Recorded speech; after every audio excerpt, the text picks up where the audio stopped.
Good morning, good afternoon, or good evening, wherever you are on this beautiful planet of ours. Welcome to Sustainability in Your Ear, the podcast conversation about accelerating the transition to a sustainable carbon neutral society. And I'm your host, Mitch Ratcliffe. Thanks for joining this important conversation. We're headed back into the fast-changing world of the circular economy today to explore how parents can find and buy top brands kids products, from toys and clothing to furniture and car seats, at a deep discount.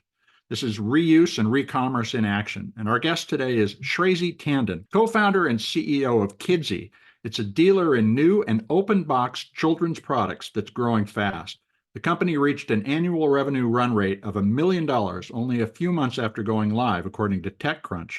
And its backers are a who's who of tech and sustainability investors. Shrezi comes from a journalism background at Bloomberg and ABC News, and her ideas were informed by her experience making a documentary about child labor. Children's products are a circular challenge, since used items are sometimes banned in many different states.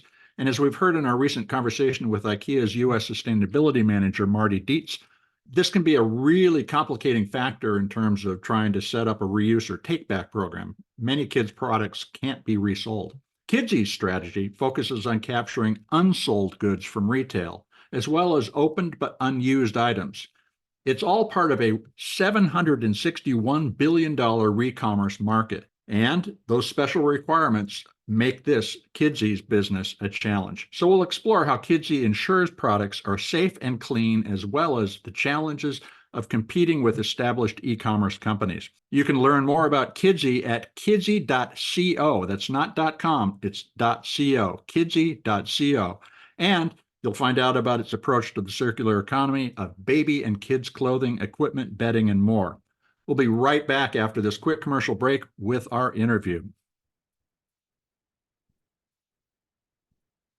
Welcome to the show, Shrezi. How are you doing today? I'm doing great, Mitch. Thanks for having me. How's the weather in Chicago? It's sunny and blue skies. Chicago's really pleasant this time of year. We get a couple of months of fantastic weather and then it all goes south. Kidsy.co, it's an interesting company, but tell me, what was the journey that led you to co-found the company? And how did your background as a journalist and documentary filmmaker help you think through what story you wanted to tell? Right. So Kidsy was actually founded as a pain point that I was solving for myself when I became a mom.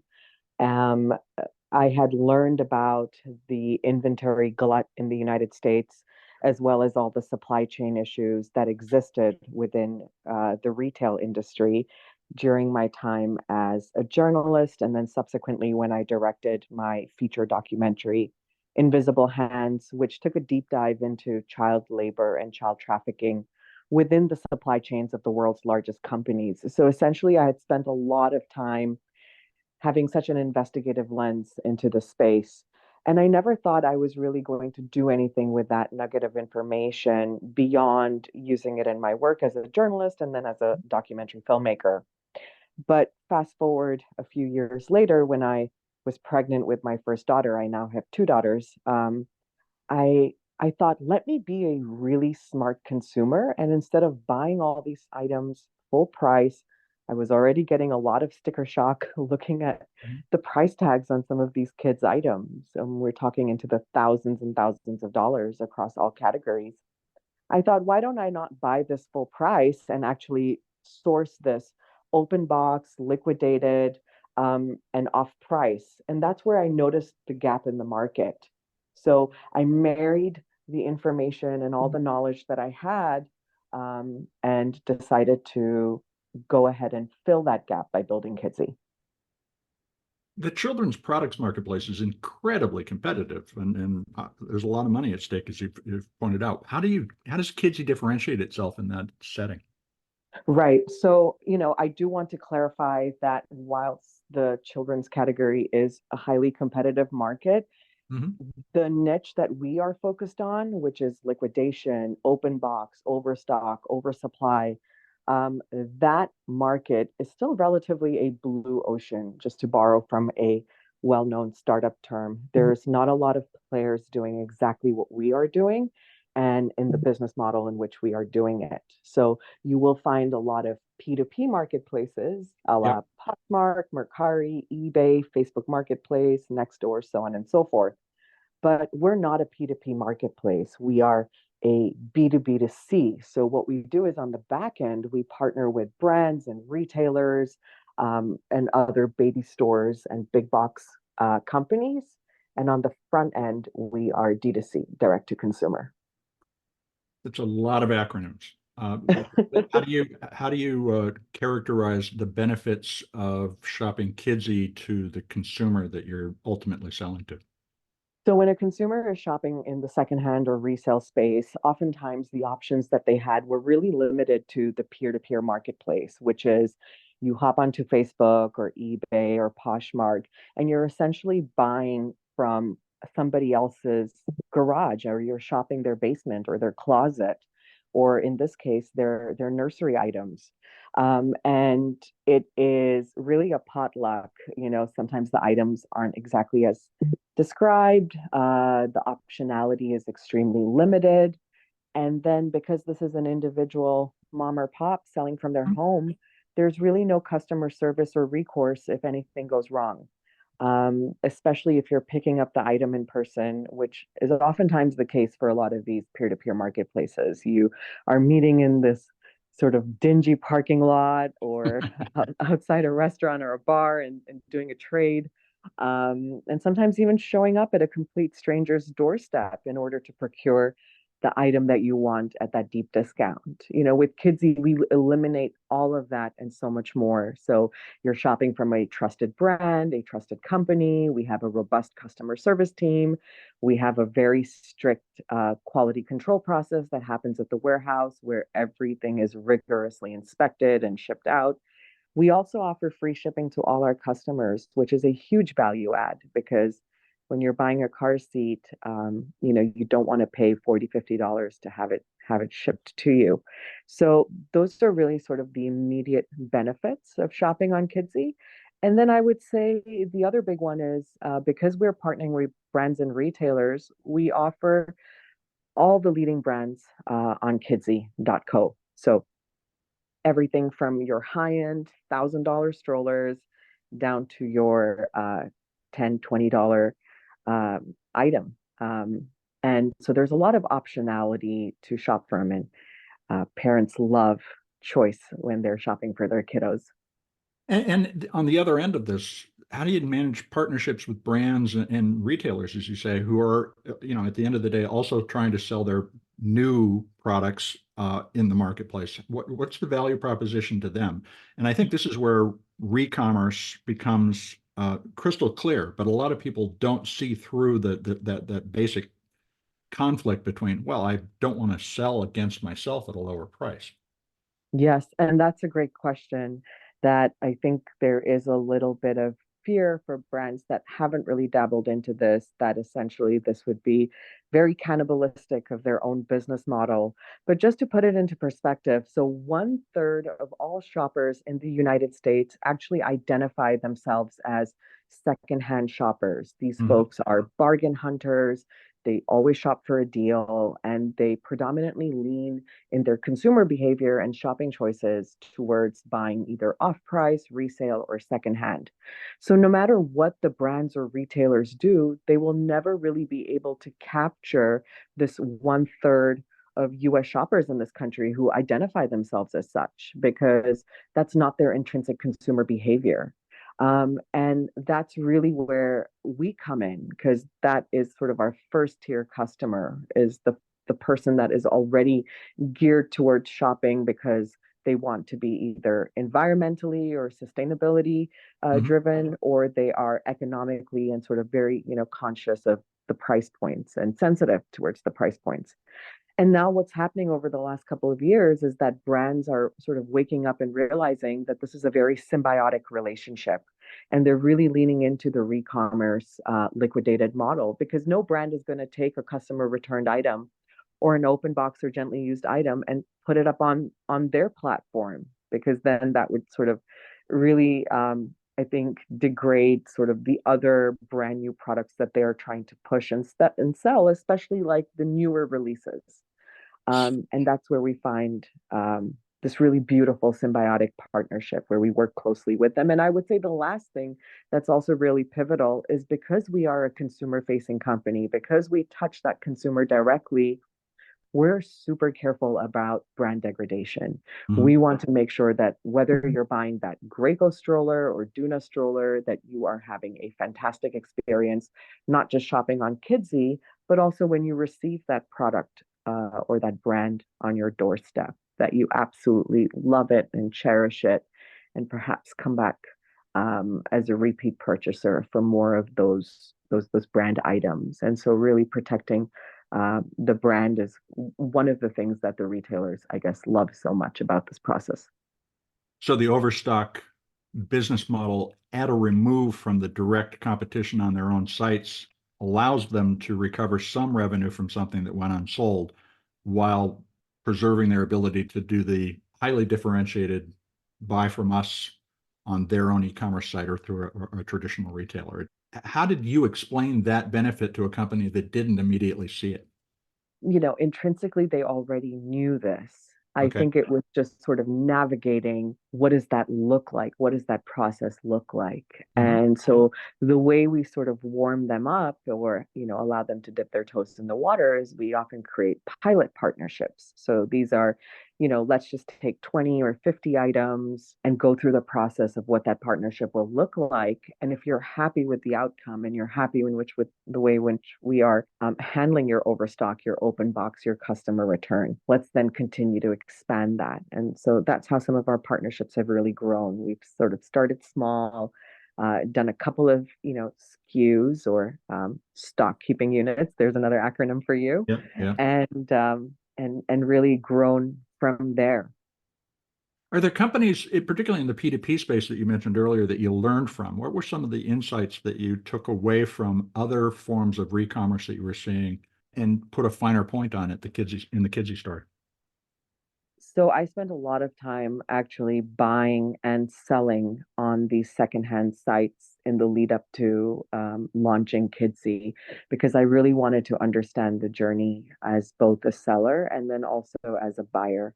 And one of the biggest takeaways from that experience was it is absolutely crucial that when you're building any company and especially e-commerce that you need to remove all the frictions and pain points in a customer's journey as much as possible to make it absolutely seamless. Our customer base is really unique in the sense that these are parents and by definition it means they are really really time poor and also cash strapped to some degree because now they have another count in their family to account for, and children come with all sorts of unknown price tags that you don't really realize until you become a parent, whether it's shopping for the gazillion items that they need that they constantly outgrow, whether it's healthcare costs, medical care costs, checkups, recreational activities, hobbies, education, schooling, travel. I mean, you name it, the list is endless. And so being able to offer these price sensitive customers really deep discounts, I think is pivotal.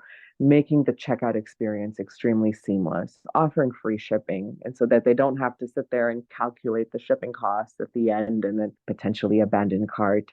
Also giving them a variety of products and really strong product recommendation systems. And so if you know this customer is shopping for a 2-year old or a 5-year old, you're really tailoring that experience of recommendations to that age. And so the biggest lesson is, I guess, anticipate what it is that your customer is looking for and remove friction at every point of the journey. Children's products are more heavily regulated in general, and in some states very differently.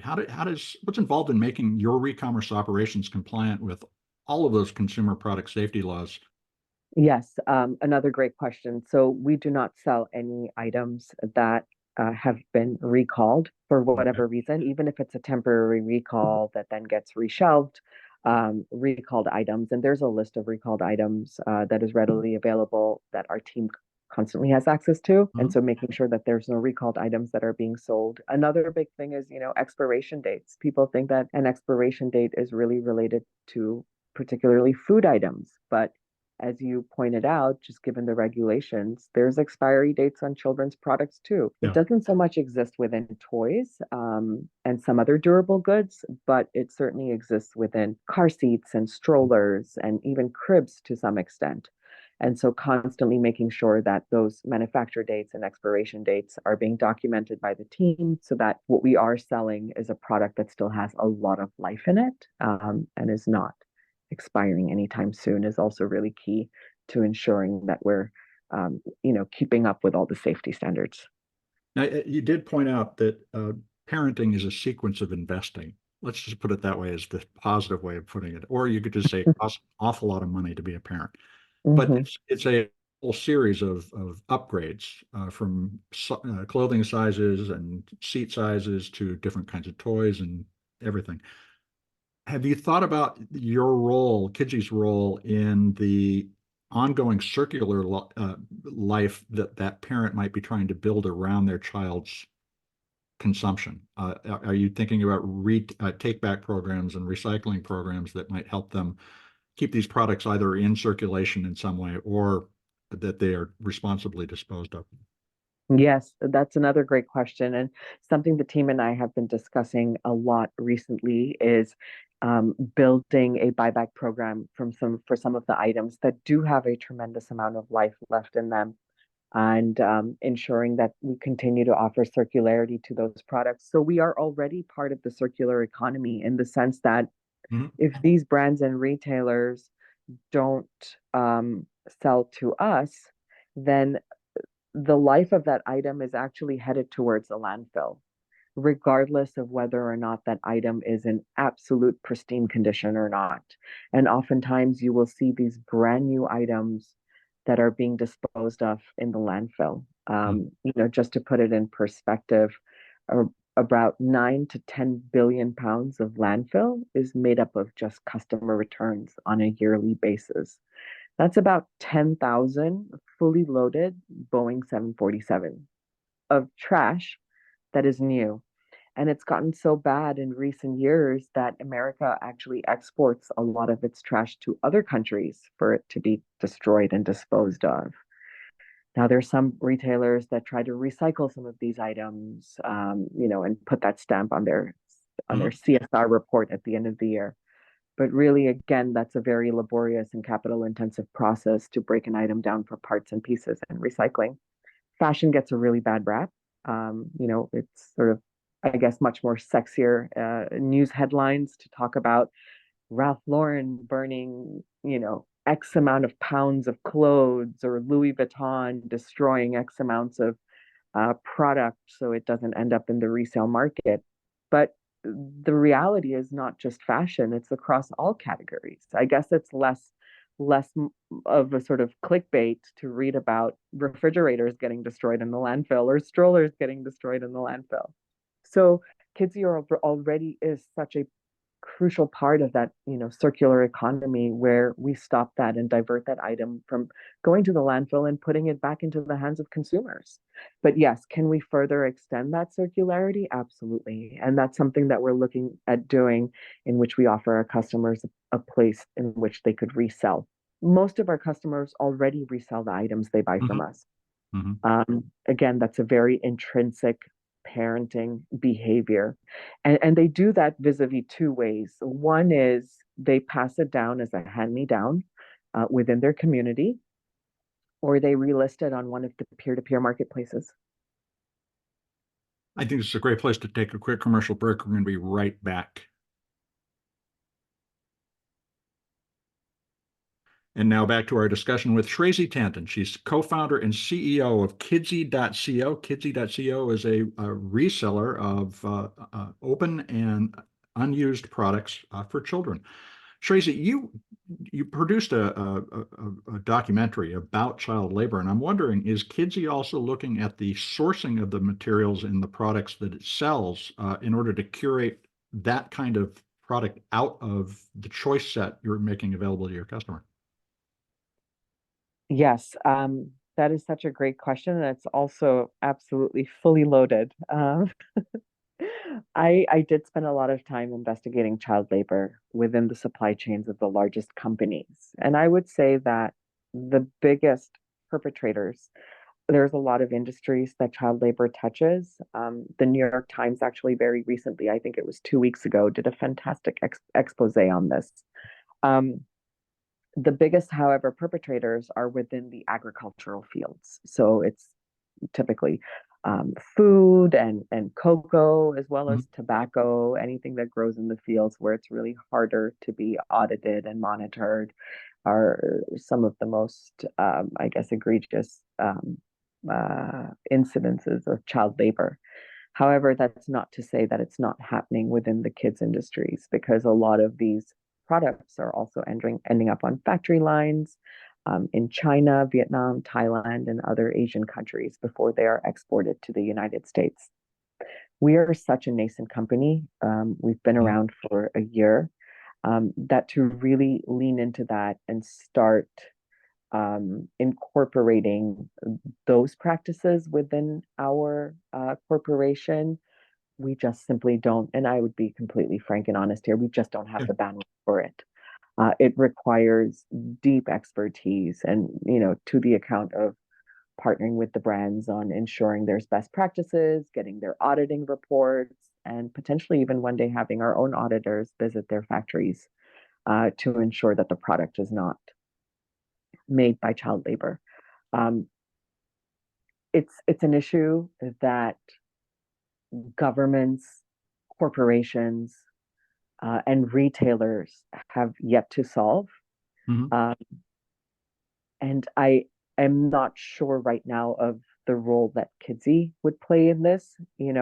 If we were manufacturing our own products and selling them, this would be a very different conversation because we would have full accountability and ownership of the entire manufacturing process from start to finish, whether it's, from farm to store or factory to store. But because we are not involved in the manufacturing process, it's really difficult to then insert yourself as that. Also, of a we're not the first point of touch for a product. We're not the big box stores, we're not the retailers, we're not the boutiques, we're not the brands. We're the second point of touch. We're resellers. But as we continue to grow, it is certainly, I think, very much aligned with our values, especially mine. The interesting thing about this is it's very similar to the conversation about carbon emissions and scope one, two, and three emissions, this lack of transparency in our supply chain.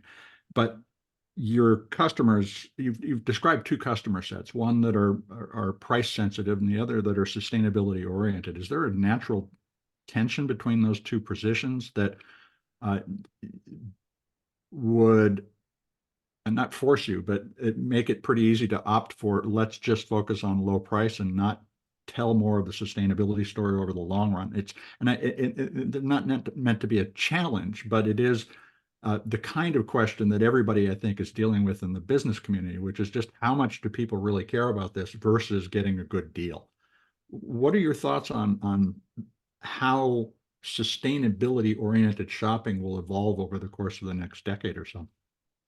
I'm very optimistic and bullish that sustainability and best practices and being more aware of your carbon footprint is definitely going to be front of mind for a lot of consumers, particularly Gen Z, as they Mhm. start to acquire more purchasing power and they're now in the workforce. And then for us, start entering into parenthood. And I think a lot of the credit goes to all the environmentalists and the climate change activists that have been beating the drum about this over the last 2 decades. That this issue, compared to 20 years ago, is really front of mind for consumers when they shop. And a lot of the data and research already shows that customers do have a bias towards supporting companies that are engaged in sustainable practices. It just so happens for us, and I guess we're particularly sort of lucky that while playing in the off price and discount space, we're able to have huge impact in the sustainability space. And oftentimes, like you rightly pointed out, those two are not always mutually exclusive. In fact, to your point, I would argue that a lot of off price discounted stores are unable to be sustainable, Yeah. just because of the way in which they're going about manufacturing and selling their products. Um, and there's many companies that have been in the headlines for this, whether it's Shein or Forever 21 or even H&M and Zara for many years took a beating about this in the press. Fast fashion in particular is, I would say, you Deservedly so. yeah, absolutely.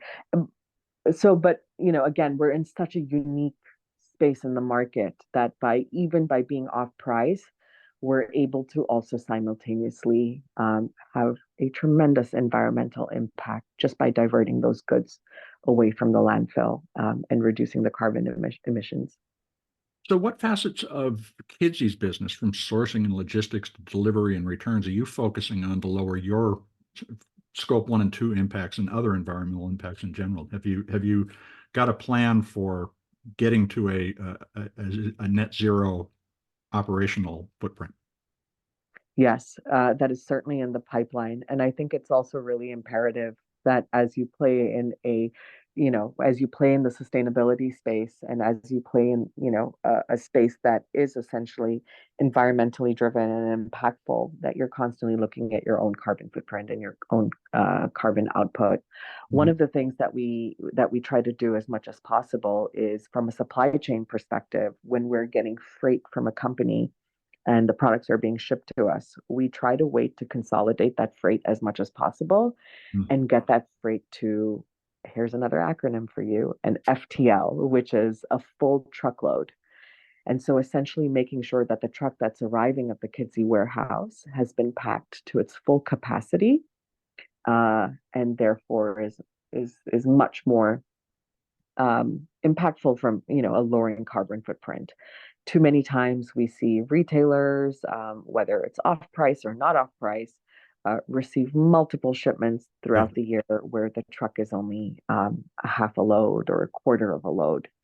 And so that's something that we do. We're happy to wait until the retailer is able to send us a full truckload. And I would say that's sort of like one of the first big things that we can immediately tackle from a logistics standpoint. What would you say is the most unexpected lesson you've learned about being sustainable since you started Kidsy? How easy it is, and that a lot of, I think, the misconception around sustainability and being environmentally friendly in our shopping and consumer habits, Mhm. there is a misnomer that it's often attached to being more expensive, and that this is going to break the bank, or this is not going to be affordable. But I think the beautiful surprise in this, in sort of building Kidsy and also looking at other companies as a benchmark who are doing this and have been doing this tremendously well, is that it is extremely affordable to do so. And you're still able to source the deals and the discounts and the savings that you are looking for while continually reducing your carbon footprint. And I think a lot of that is also credited to just the huge growth that the industry has had, where now it's not an anomaly to be a company that is engaged in best practices from the ground up, that it's starting to become the norm. And we're starting to see the pendulum shift in that direction, which makes me really happy. Well, your growth is a testament to that. Achieving the run rate you did just of $1 million annually just 4 months after you launched is quite an accomplishment. What are your goals for Kidsy as you grow it over, say, the next 5 years? Yes, I think the growth is obviously it's a reflection of the times that we're in and the shift in consumer behavior and spending practices. Mm. My vision for Kidsy over the next 5 years is for us to be the leading destination for customers who are shopping for kids items that are both economically conscious as well as environmentally conscious. We want to be the leader in the space. And I hope as other companies enter the off-price and re-commerce space, they look to us as the benchmark and the beacon. And we really want to set that standard. Are there complementary categories, since you talk about other companies coming into the re-commerce resale space, that might be appropriate for Kidsy to extend into? This is a question that, again, the team and I ask ourselves a lot is, what are the other sort of symbiotic categories that would make sense within the parenting journey? And a few of the things that we've discussed is having much more school related or Mhm. educational related products and categories because as you know, every summer, usually July and August, it's back to school shopping, and I think there's a lot we can do to offer our customers within that space. And then also, I guess, from a sort of more earlier standpoint in the parenting journey, maternity products and Mhm. maternity wear. And so, really capturing that customer at the earliest point in her journey is another category that we've been exploring as well. Do you have any advice for aspiring sustainability entrepreneurs, and particularly women and mothers looking to take what they're learning about being a consumer to a new level in their own lives by starting a business? Just go for it. I think it sounds extremely philosophical and almost childlike to say that. But really, I think, you know, one of the great quotes or mottos that I really stand by is everything you want is on the other side of fear. And I think there's so many things that we tell ourselves, whether it's as a, women or men, or it doesn't matter. This is gender neutral. When we're starting a business and venturing into unknown territory, is that all these unknowns can often be paralyzing. And I think too much analysis, there's analysis paralysis when you're about to start a new venture, and just take the first step is really what I say, because as the unknowns become knowns, you're only then able to continually tweak and pivot and modify and grow and start. And it's such a great time to start a business because now, compared to say 30, 40 years ago, a lot of businesses were just brick and mortar. So Yeah. unless you have space, hard space on the ground, it was really difficult to really launch anything. But today, people are growing businesses on all sorts of mediums, whether it's e-commerce, whether they're growing robust businesses on YouTube, whether they're using other platforms to launch their own businesses. I see a lot of I see a lot of moms and women launching businesses on even platforms such as other marketplaces and Mm. really growing really huge profitable companies. I think just with the advent of choice that we have today, there's a lot of avenues to really just build. So just go out there and build it. Yeah, it's a blue ocean. We've been kind of frightened of oceans setting sail across them several times in history, but if you do it, big things can happen. How can listeners follow the Kidsey story and get started shopping? You can follow us on Instagram. We are at Shop Kidsy, and then on our website, www.kidsy.co. You can also sign up to our Kidsy newsletter through our website, where you will be constantly receiving updates on all the new initiatives that we're taking and the impact that we've had quarter over quarter, year over year, as well as get all the sort of insights into all the deals and discounts as well. Well, Tracy, thank you very much for spending some time with us today. Thanks so much. It was great to talk to you.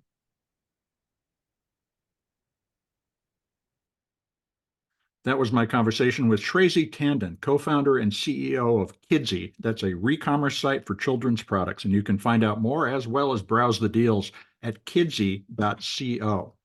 Re-commerce is a blue ocean, not just in kids products, but across the entire spectrum, as we've heard from the founders of Alchemy, Bestock, and Wearwell, among others, as well as eBay's chief sustainability officer on our previous shows.